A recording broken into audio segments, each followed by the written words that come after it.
They say every woman remembers her wedding night. For me, it wasn't the champagne on ice, or the roses scattered across the hotel suite. It wasn't even the diamond ring glinting on my finger, like a small burning sun. It was the weight of a secret pressing against my chest, as I lay beside the man who had promised me the world. Michael Hayes wasn't just any man. He was a 4-star general, a war hero, whose name commanded respect in every corner of the country. He was older than me by 15 years, with silver threads in his hair, and a presence that filled every room he entered. To the outside world, he was untouchable. To me, lying here in silk sheets that smelled faintly of his cologne, he felt terrifyingly close. I stared at the ceiling, my hands clasped together tightly on my stomach. My heart raced in a way I couldn't control. Because tonight, he'd find out. He'd find out I had never been with a man before him, that I had guarded my body and my heart for 25 years, waiting for someone who felt safe. And Michael. He felt safe and dangerous all at once. What I didn't know, what I couldn't even begin to imagine, was that he had a secret too, one that would shatter everything between us. But that night, in the quiet of our honeymoon suite, I didn't see the storm coming. I only felt the warmth of his hand as it brushed against mine, and the tremor in my voice as I whispered, "Michael, there's something I need to tell you." I still remember the first time I saw him.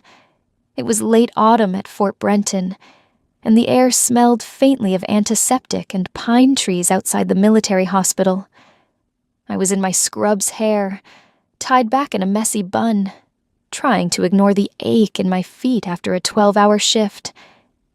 He came in with 2 aides flanking him, his crisp uniform immaculate, despite the faint smear of blood on his sleeve, a deep cut along his forearm. Nothing life-threatening, but enough to bring a 4-star general into my care. "General Hayes," I asked, glancing at his chart. He looked at me, then really looked.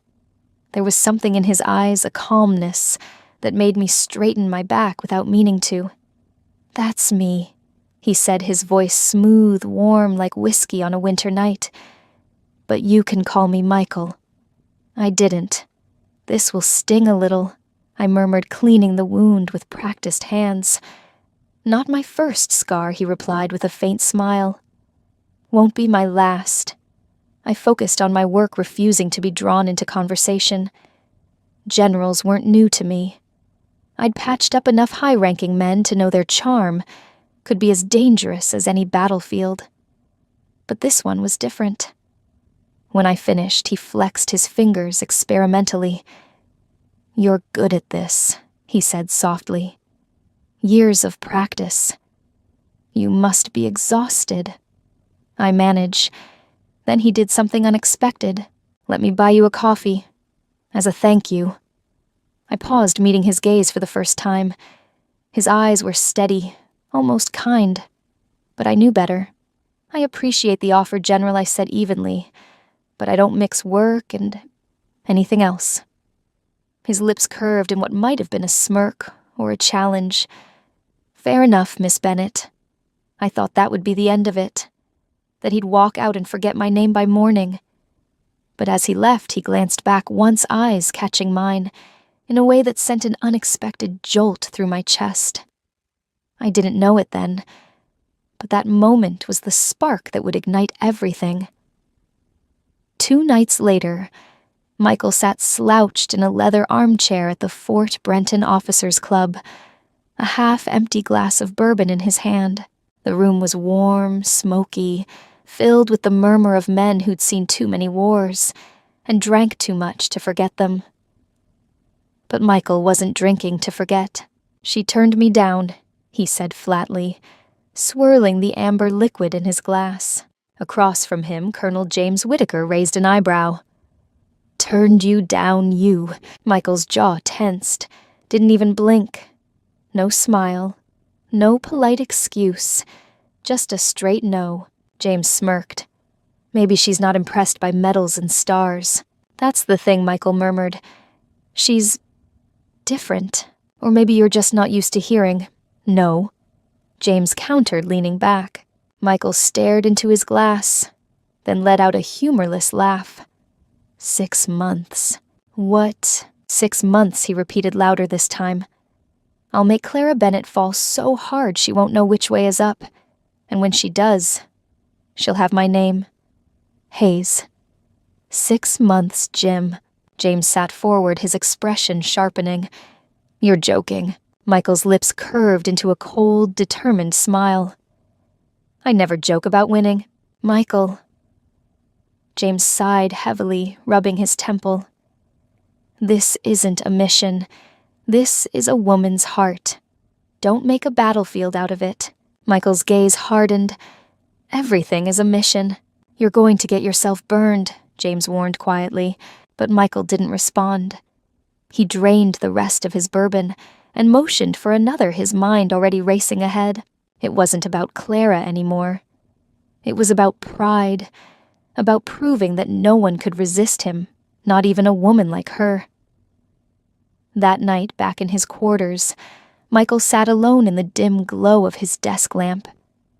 The silence pressed heavy against him, broken only by the soft clink of his medals as he set them on the polished oak. Bronze star, silver star, purple heart, symbols of battles fought and won. But none of those victories mattered now, because somewhere out there was a woman who had looked him in the eye and said no. No. The word repeated in his head like the crack of a gunshot. He traced a finger along the edge of his 4-star insignia jaw, tightening. Clara Bennett. Young, smart, untouched by the darkness of his world. She wasn't like the others, and maybe that was why he couldn't stop thinking about her. Michael wasn't used to being denied. He wasn't used to losing. This isn't about her, he whispered to himself. It's about me. It started as pride, a wounded ego, but as he stared at the framed photograph of his unit on the wall, something deeper coiled inside him. Obsession. He opened his leather-bound notebook and began to write. Dinners, gifts, strategic encounters.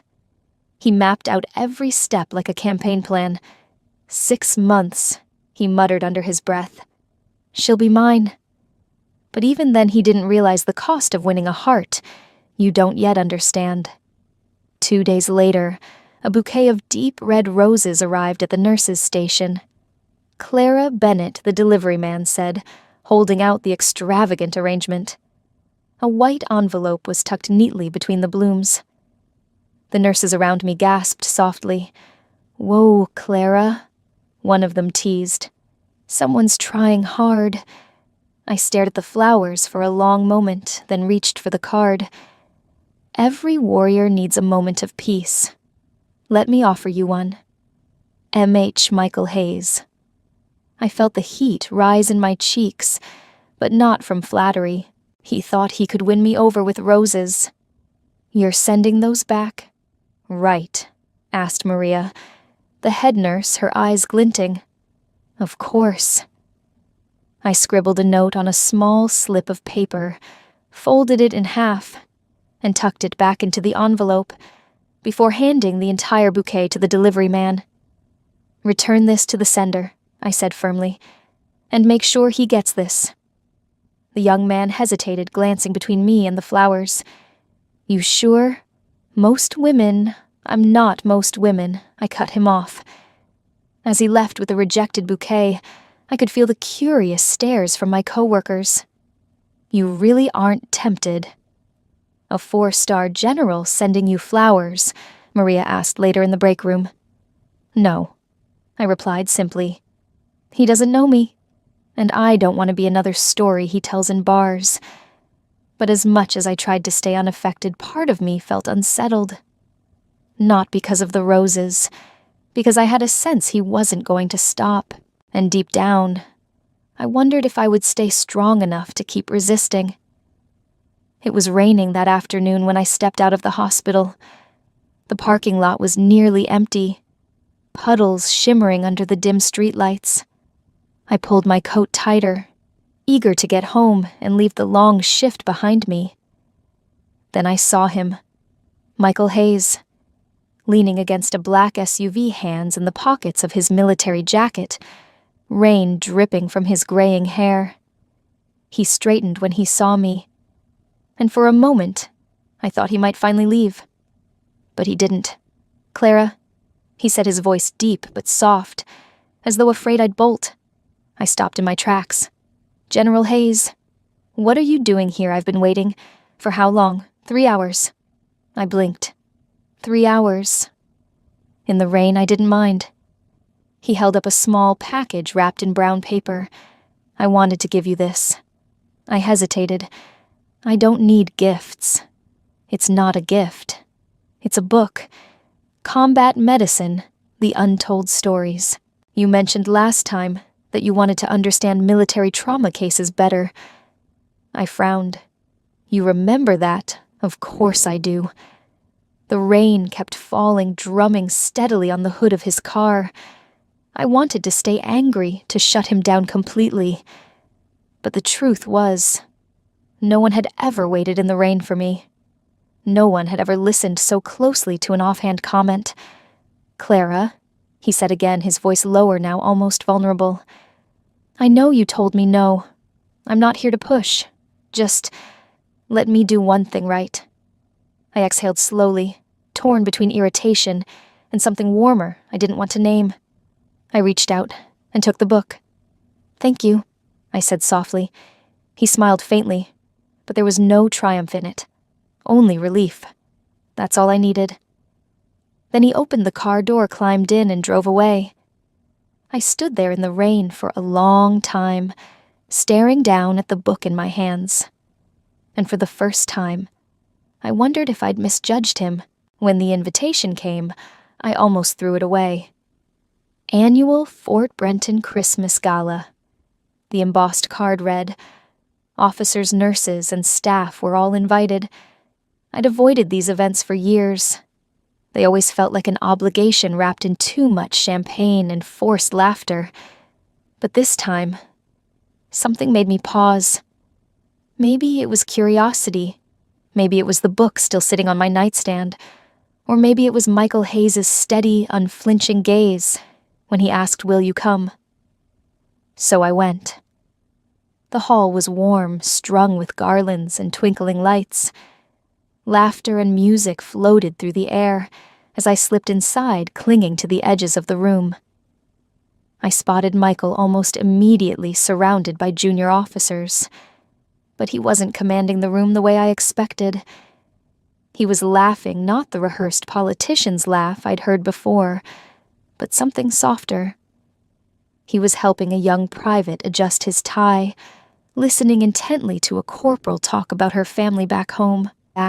For the first time, I saw him not as a general, not as the man who'd waited hours in the rain for me, but as someone human. "Clara," he said, when he noticed me crossing the room with surprising ease. "You came. I didn't plan to stay long," I replied. "That's fair," he said gently. "But I'm glad you're here." There was no arrogance in his tone, no pressure, just gratitude. And as he led me toward the buffet, keeping a respectful distance, asking about my favorite holiday traditions, I felt something in me shift. Maybe he wasn't playing a game anymore. Maybe neither of us was.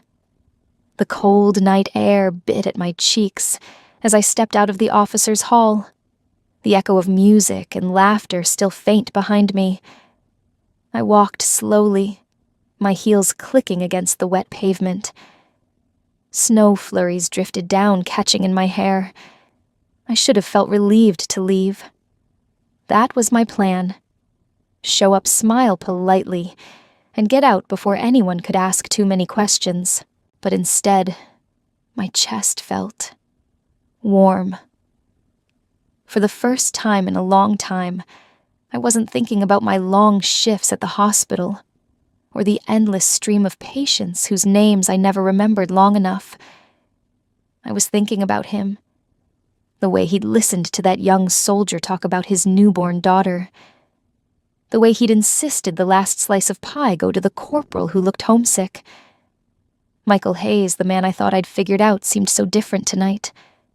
And as I pulled my coat tighter, I caught myself wondering, what if he's not pretending? The thought unsettled me more than I wanted to admit, because I wasn't sure which possibility scared me more, that he was still playing a game, or that he wasn't. The wind was sharp that morning, carrying the faint scent of pine and cold earth. I didn't know why I'd agreed to come. Maybe it was curiosity. Maybe it was the quiet persistence in Michael's voice when he asked Will, "You let me show you a place that means something to me." We walked side by side through Arlington National Cemetery, rows upon rows of white headstones stretching endlessly into the horizon. Michael's hands were in his coat pockets, his eyes scanning the names carved into the marble markers. "They were just kids," he said softly. His voice was different here, not the confident, commanding tone of a 4-star general. It was quieter, heavy. I glanced at him, but he wasn't looking at me. When I signed my first command order, he continued, "I thought I understood the cost. But nothing prepares you for standing in front of grieving parents, telling them their son or daughter isn't coming home." The air seemed to thicken between us. "This place reminds me," he said after a pause, "that all my stars and medals, they're not victories. They're reminders of every life I couldn't save." I didn't know what to say. I'd only ever seen Michael Hayes as untouchable, a man of power and pride. But standing here among the rows of fallen soldiers, he seemed smaller somehow. Human. "Thank you for bringing me here," I whispered. He looked at me then, and for the first time, there was no trace of the man who had waited in the rain or sent flowers. There was only a man carrying ghosts, and against my better judgment, I felt my walls begin to crack. The coffee shop was small, tucked between 2 brick buildings on a quiet street. It wasn't the kind of place I imagined a 4-star general would choose. No stiff waiters, no polished silver, just mismatched chairs and the soft hum of an old record player. Michael was already there when I arrived, seated by the window with 2 mugs in front of him. "You came," he said, a flicker of relief crossing his face. "You asked," I replied, simply hanging my coat on the back of the chair. For the first few minutes, we sat in silence, the air between us thick with unspoken questions. Then slowly, the conversation began to flow.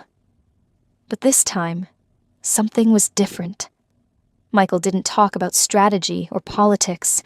He didn't try to impress me with war stories. Instead, he asked about me. "What made you choose nursing?" I hesitated, surprised. I guess. I wanted to fix what I couldn't in my own family. He nodded, listening intently, not like a man waiting to speak, but like someone who truly wanted to understand. When I asked about him, he looked down at his coffee, swirling the dark liquid. I spent so long being a general, I forgot how to just be Michael. The vulnerability in his voice startled me. I'd expected arrogance, command, control. But here was a man stripped of his stars sitting across from me like any other, unsure of how to reach the woman he wanted. When we stepped outside, later snowflakes clung to his dark coat. He paused, brushing one from my hair, with a gentleness that caught me off guard. "You deserve someone who listens, Clara. I want to be that man." My heart thudded painfully against my ribs. Maybe. Just maybe. He already was.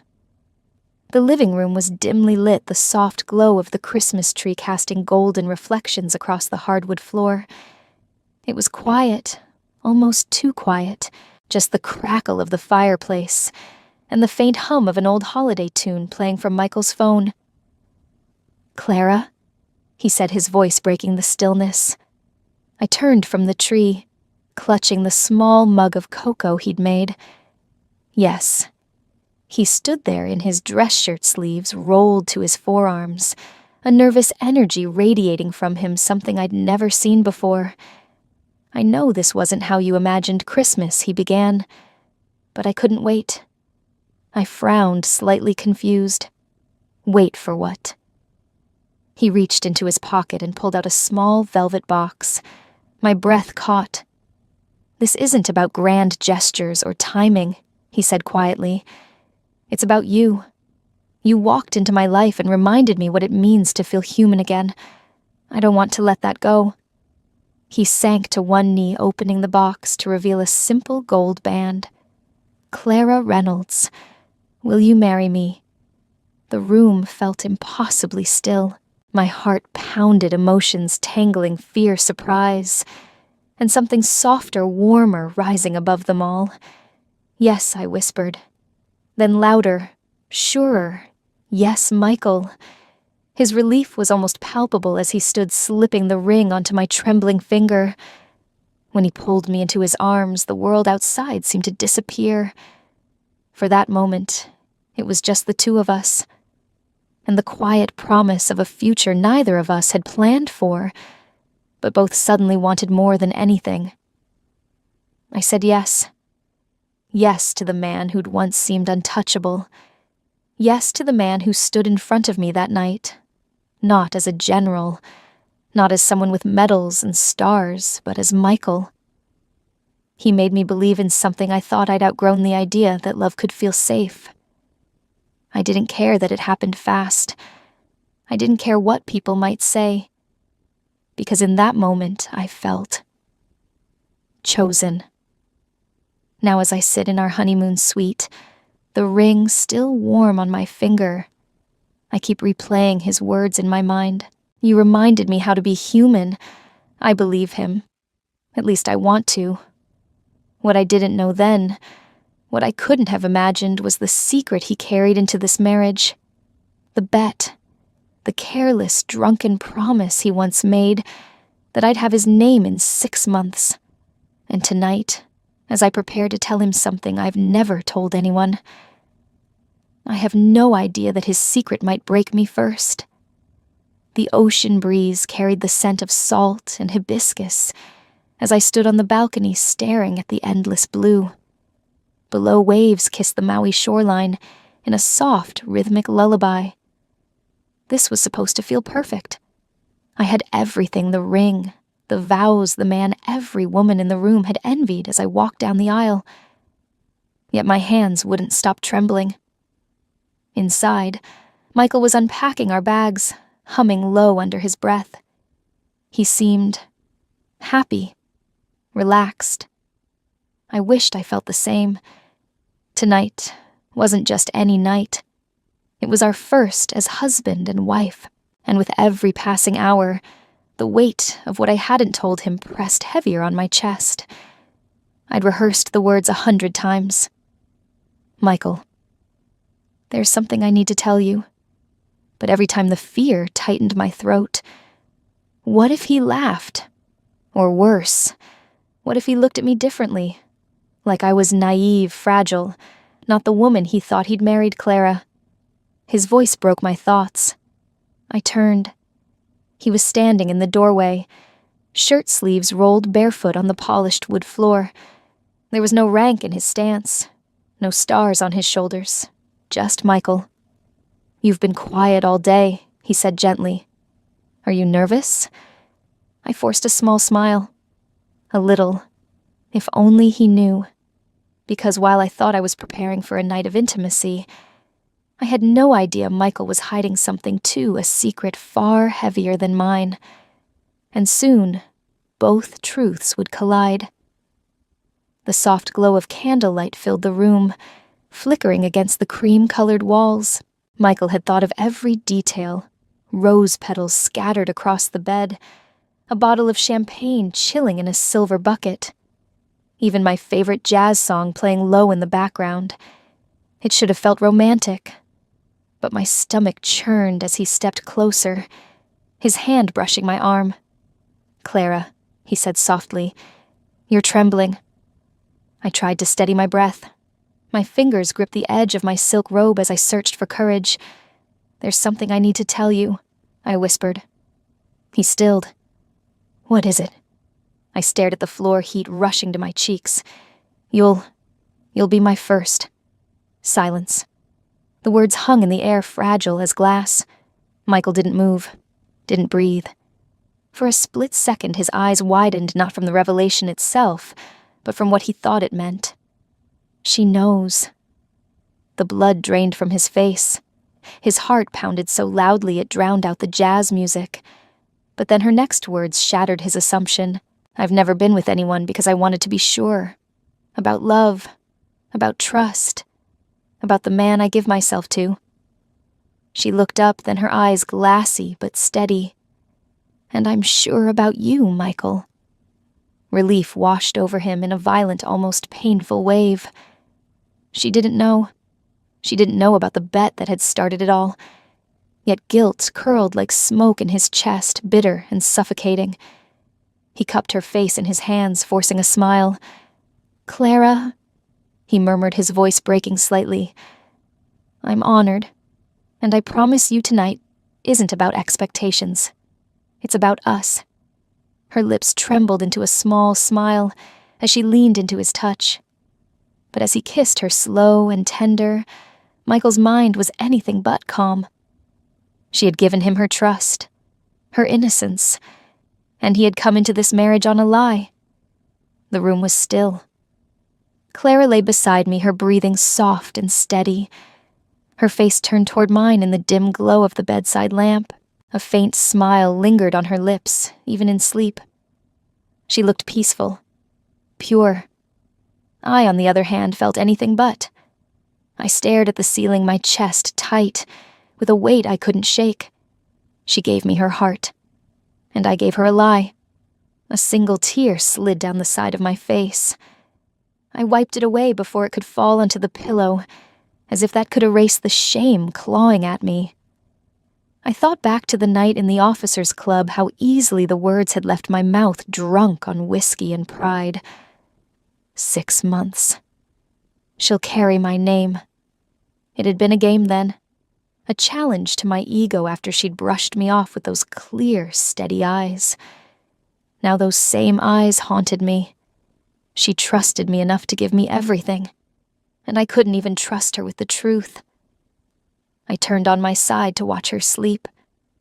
One hand rested near her cheek, her ring catching the light with every slow rise and fall of her chest. I wanted to protect this woman more than anything, but how could I protect her from the one person who had hurt her most? Me. The sun had barely risen over the horizon, spilling gold across the waves outside our bungalow. Clara stirred beside me, her hand instinctively reaching for mine in her sleep. I closed my fingers around hers, holding on like a drowning man clutching driftwood. If only she knew. If she knew the truth about how this all began. The drunken words, the careless bet I'd lose her. She'd see me for what I really was back then. Not a man worthy of her trust. Not a man worthy of her love. I traced the outline of her ring with my thumb, my chest tightening. Clara had given me a gift I didn't deserve: her heart, her faith, her first moments of intimacy. And all the while, a shadow lingered at the edges of this paradise. The bet. A secret coiled like a snake, ready to strike and destroy everything we'd built.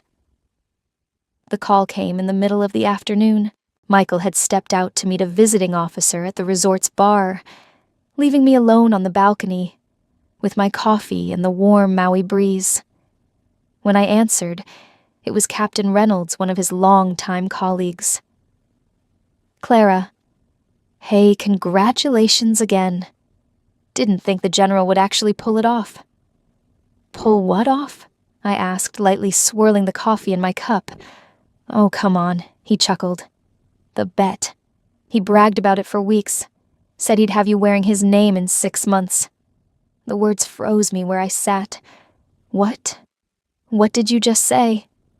There was a pause on the line, then an awkward laugh. "Wait, you didn't know I thought he told you by now. Forget I said anything.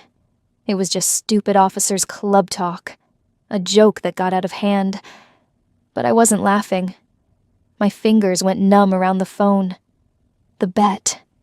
Every smile, every gesture, every tender word Michael had whispered. Had it all been part of a game, I didn't wait for him to get back to the room. The moment I heard his keycard click in the lock, I was already standing in the center of the suite. My arms folded tight across my chest to keep them from shaking. Clara Michael's voice was light at first, but his smile faltered when he saw my face. "What's wrong?" I swallowed hard, fighting to keep my voice steady. "Tell me it's not true," his brow furrowed. "What do you mean?" I took a deep breath and said it louder this time. "The bet, Michael. Tell me, you didn't bet you could make me your wife in 6 months." The room seemed to shrink around us. His lips parted like he wanted to speak, but no sound came. And in that silence, I got my answer. I felt my stomach drop like the floor had vanished beneath me. Was any of it real? My voice cracked. "The flowers. The nights you stayed outside the hospital, just to hand me a book the way you looked at me like I was the only person in the world. Was it all just strategy?" "Clara, please," he said finally, his voice breaking. "At first, yes. I was proud and stupid. But then when I cut him off, my tears blurring his face. You kept playing until I fell for you, until I gave you everything." "No," he said hoarsely. "It stopped being a game long before you said yes. I love you. God, I love you." But I couldn't hear him over the pounding in my ears. I grabbed my bag and turned for the door. "Don't do this," he said, stepping toward me. "Please don't leave." I paused at the threshold, gripping the handle. "You should have told me before I gave you my trust." And then I walked out, leaving behind the man I thought I knew. And the pieces of my heart scattered across that perfect island.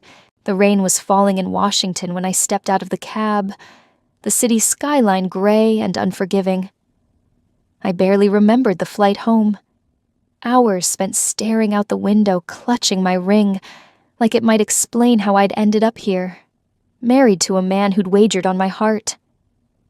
My apartment felt cold, foreign, like I didn't belong in this life anymore. I dropped my bag by the door and sank onto the couch, still in the dress I'd worn on Maui. The silence was deafening. I pulled my knees to my chest and let the tears come.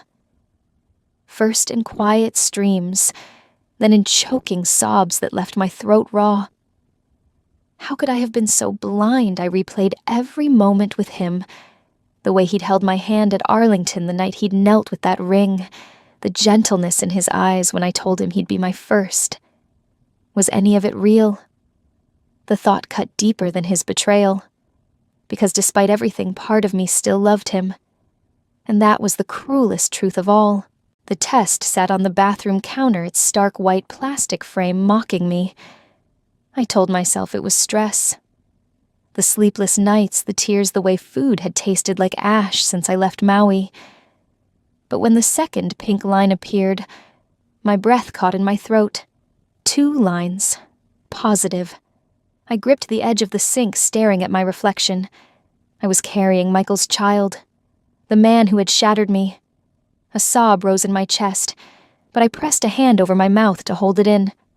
What do I do now? The rain was coming down in sheets, drenching the streets of D.C., as I fumbled with my keys outside the apartment building. That's when I saw him. Michael. Standing there without an umbrella, his uniform soaked through water, streaming down his face, like it didn't matter anymore. I froze. "Clara," he said, his voice raw, almost breaking against the sound of the storm. "I know." My stomach twisted. He knows about the baby. I saw the headline this morning. I don't know how the press found out, but... He stepped closer, hands raised like I was a frightened animal ready to bolt. I had to come.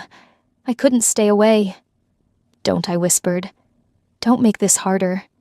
I don't care about medals, about rank, about pride.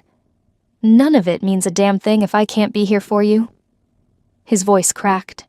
For both of you. The words struck something deep inside me, but I turned away. I didn't know if I could ever believe him again. I told him not to come back. But the next morning he was there, standing awkwardly outside my apartment door, with a bag of groceries in one hand and a small stuffed bear in the other. You shouldn't be lifting heavy things, he said softly when I opened the door. Let me at least do this much. I wanted to slam the door in his face. Instead, I let him in. At first, I kept my distance. I watched him from across the room as he unpacked vegetables and carefully folded baby clothes he'd brought. His movements were slower than I remembered, more deliberate, as if he was afraid one wrong step would shatter whatever fragile thread still tied us together. Over the next few days, he kept showing up. He painted the nursery walls in a pale sky blue, humming under his breath as he worked. When he was done, he stepped back paint on his hands and sweat at his brow and said, I want this room to feel like peace. At the prenatal class, he sat in the back with me practicing breathing techniques and fumbling with a doll as he learned how to swaddle. The sight of his large hands struggling with the tiny cloth would have made me laugh once. Now it just made my chest ache. Clara, he said one evening as he set down a folded onesie on the crib. This isn't a mission to me anymore. It's my chance to be the man I should have been from the start. The father he deserves. The husband you deserve. I didn't answer. I couldn't, but for the first time, I didn't feel the urge to push him away. It was late. The apartment was quiet, except for the soft hum of the baby monitor I'd set up early, just for practice. I sat on the couch, hands resting on my belly, staring at the faint outline of the crib in the dim light. Michael was sitting on the floor across from me, folding tiny socks into neat pairs. He looked different. No uniform. No polished boots, just an old gray t-shirt and sweatpants. His hair slightly mussed. It felt almost normal. Then I felt it. A flutter. I froze. And then it came again stronger this time. Oh, I whispered. What is it? His head shot up, worry flashing in his eyes. The baby, I murmured. He kicked. Michael blinked. Slowly, carefully, he set the socks aside and moved closer. Can I... He stopped himself as if afraid to ask. I hesitated, then nodded. His hand was warm as he placed it gently over the curve of my stomach. For a moment there was nothing, and then another kick. Michael inhaled sharply, his fingers tightening slightly against my skin. He's strong, he said softly, almost to himself. His voice broke a little, just like his mother. I didn't pull away. For the first time since Maui, I let myself close my eyes and breathe. I lay awake that night, listening to Michael's quiet breathing from the couch. He'd fallen asleep sitting up a baby name book still open in his lap. For weeks, I'd built walls around my heart stone by stone, convincing myself he didn't deserve a second chance. But tonight, as I watched him sleep, his shoulders slumped in exhaustion, his face softer than I'd ever seen, I felt one of those stones crack. Maybe forgiveness isn't something that happens all at once. Maybe it's slow, a choice you make every day, and maybe, just, maybe he was trying to become the man I once thought he was. I didn't know if we'd get there, but for the first time, I wanted to try. The contractions came hard and fast, stealing my breath as I gripped the edge of the hospital bed. Clara, look at me. Just breathe. Michael said, his voice low but steady, though I could see the fear in his eyes. I wanted to snap at him, Tell him he didn't understand this pain, this terror, but then his hand closed over mine strong and warm, and I let him anchor me. Hours blurred into an endless rhythm of pain and shallow breaths. "You're almost there," the nurse said gently. "One more push." I bore down with everything I had left, and then like the breaking of a storm, the sound of crying filled the room. Our son's first cry.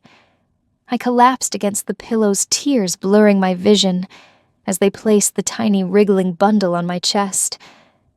Michael stood frozen for a moment, his hand covering his mouth. Then he stepped closer, his face crumpling as tears streamed down his cheeks. "He's perfect," he whispered hoarsely, reaching out to touch our baby's tiny fingers. I looked at Michael, this man who had broken me and spent months trying to put me back together. And for the first time, I didn't see a general or a mistake. I saw a father. It was late when I found him in the backyard. The baby was asleep in his bassinet by the window, his tiny chest rising and falling in steady breaths. I'd gone to get a glass of water, but something drew me to the faint orange glow outside. Michael was kneeling by the fire pit, a folded piece of paper in his hand. "What are you doing?" I asked softly from the doorway. He looked up, startled, then gave me a small, almost timid smile. "This," he said, holding up the paper, "is the last remnant of the man I used to be." I stepped closer, my eyes catching on the faint words scrawled across the page. The officers' club logo at the top. The number 6 months circled in ink. The bet. I kept it as a reminder of my shame, he said. But I realized tonight, I don't need it anymore. Not if I want to be fully yours, fully his. I watched in silence as he struck a match, the flame flickering to life in his hand. He hesitated for a moment, then touched it to the corner of the paper. It caught quickly, curling black around the edges, until the words were swallowed whole. "It's over," he whispered as the ashes crumbled into the pit. "No more games, no more pride, only us now." The firelight danced in his eyes, and for the first time I believed him. It wasn't a grand gesture this time. No candlelit dinners, no orchestra playing in the background. Just the quiet hum of the baby monitor and the soft golden light of our living room. Michael stood in front of me, nervous in a way I'd never seen before. In his hands was a small velvet box, worn around the edges, like he'd been holding it for days. "Clara," he began, his voice rough the first time I asked you to marry me. I was still wearing a mask. Still, half the man I wanted to be. He took a breath and dropped to one knee. This time, there's no rank, no stars, no pride. It's just me, a flawed man, asking the only woman he's ever truly loved to choose him again. Tears pricked my eyes. For a moment, I remembered all the pain, all the walls I'd built to protect myself. But I also saw the man who painted the nursery, stayed up through countless nights, holding our crying baby, and burned the very symbol of his betrayal. Slowly, I nodded. Yes. His shoulders sagged with relief as he slipped the ring on my finger. And when he looked up at me, his eyes weren't those of a general who'd won a battle. They were simply a man's eyes full of love and gratitude. As his arms wrapped around me, I felt the weight of the past start to slip away. The lies, the pain, the walls I'd built so high. They didn't vanish in an instant, but in Michael's embrace, I realized something had shifted. This wasn't about forgetting.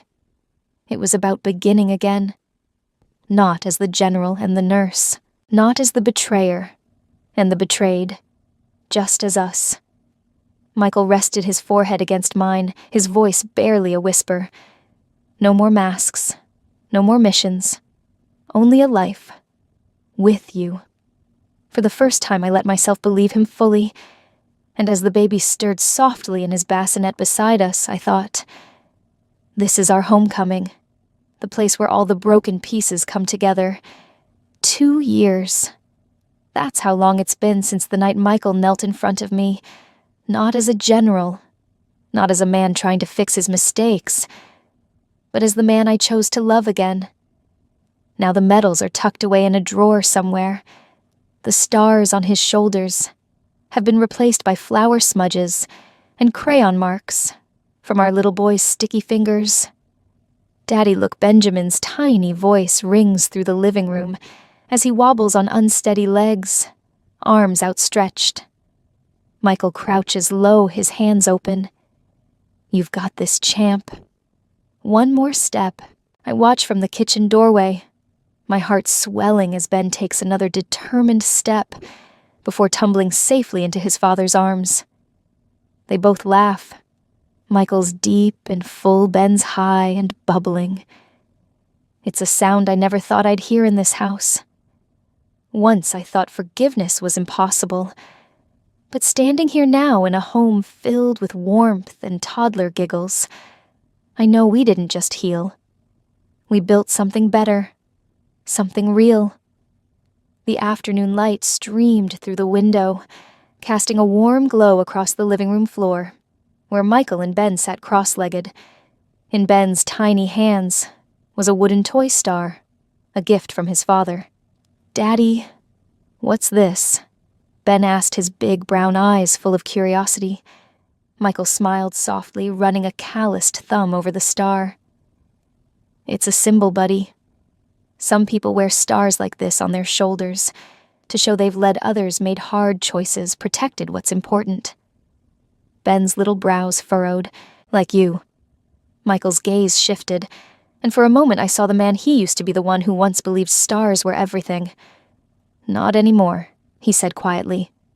You see, stars don't make you a hero. Love does. Being kind, honest, and brave for the people who count on you, that's real honor. I leaned against the doorframe, my heart tight in my chest.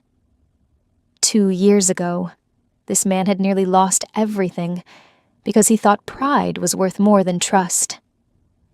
Now he was teaching our son the lesson it had taken him a lifetime to learn. As Ben clutched the wooden star to his chest and giggled, Michael glanced up at me. Our eyes met, and in that simple look, I felt the echo of all we had survived the bet, the heartbreak, the tears, and the long road back to each other. Stars don't make a hero, I thought love does.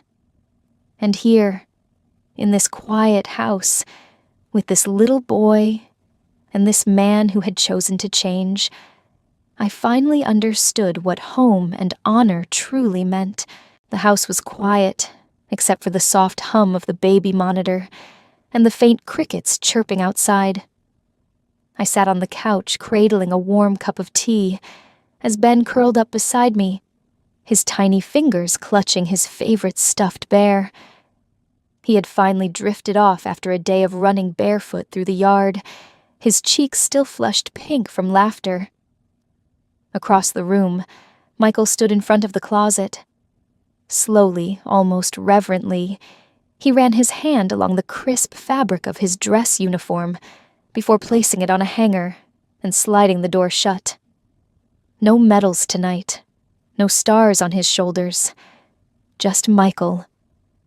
When he turned back toward me, his face softened in the dim light.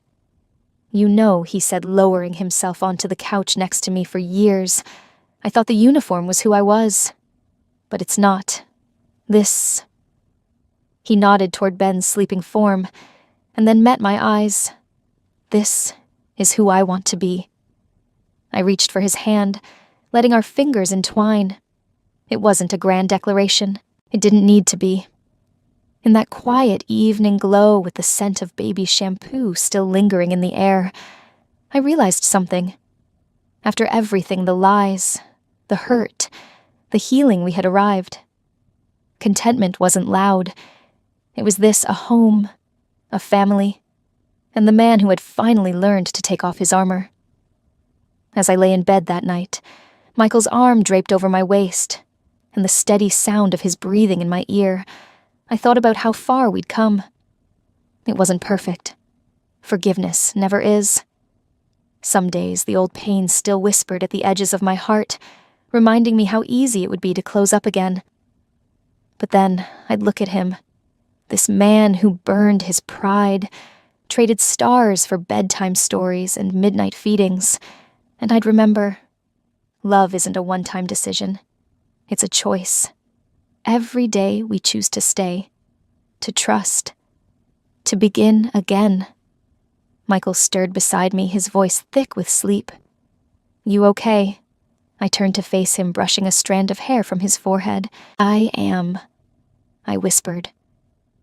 "We are." And in that quiet moment, with our son safe in his crib and our past finally laid to rest, I let myself believe it fully. Every day we choose, and every day we choose us.